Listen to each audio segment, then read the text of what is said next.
communication is compulsory. Lack of communication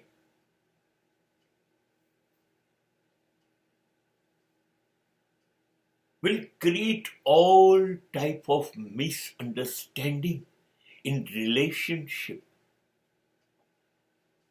even in the family. I am very much worried when the parents are not talking with the children,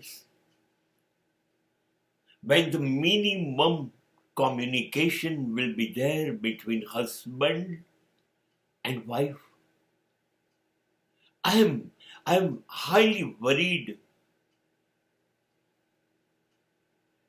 જ્યારે વાતો થતી નથી ઘરમાં, માણસોમાં પોતાના,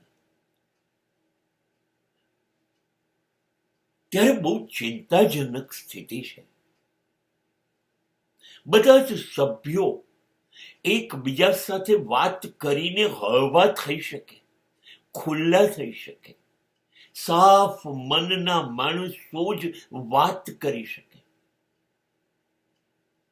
અને જ્યાં સુધી તમે વાત નથી કહેતા ત્યાં સુધી તમે ભાર લઈને જીવો છો. હવે ખબર નથી કે ભાર તમારો ઉપયોગી છે કે બિનઉપયોગી.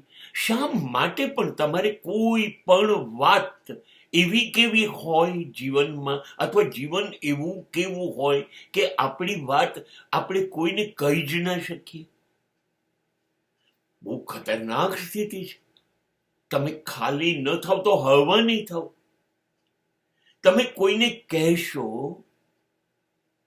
એકબીજા જોડે ખુલ્લા થશો, તો સામેવાળી વ્યક્તિ તમને સલાહ આપશે, માર્ગદર્શન આપશે, કોઈક રસ્તો બતાવશે. ચલો માની લઈએ એમની સલાહ નથી લેવી, એમના રસ્તે નથી ચાલવું, પણ તો પણ કહી દેવાથી દિલ, મન બધું ખાલી થઈ જશે.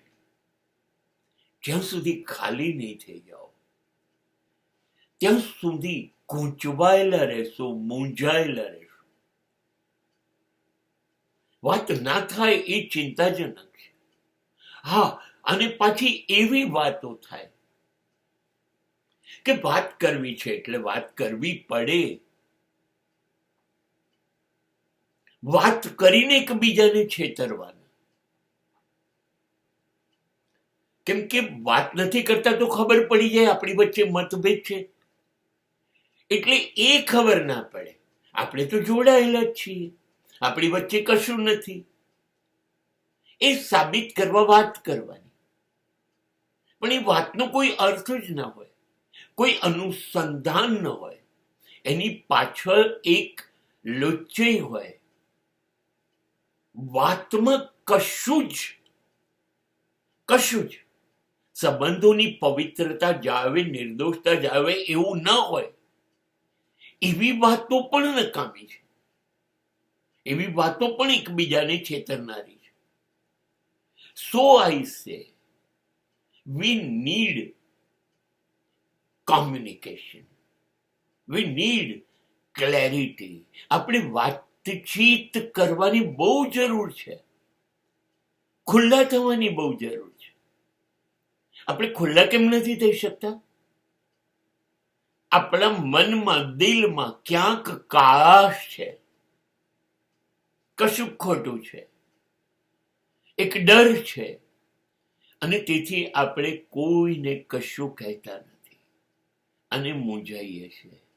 અને આ મૂંઝારો એ જીવન ખતમ કરી કાઢશે.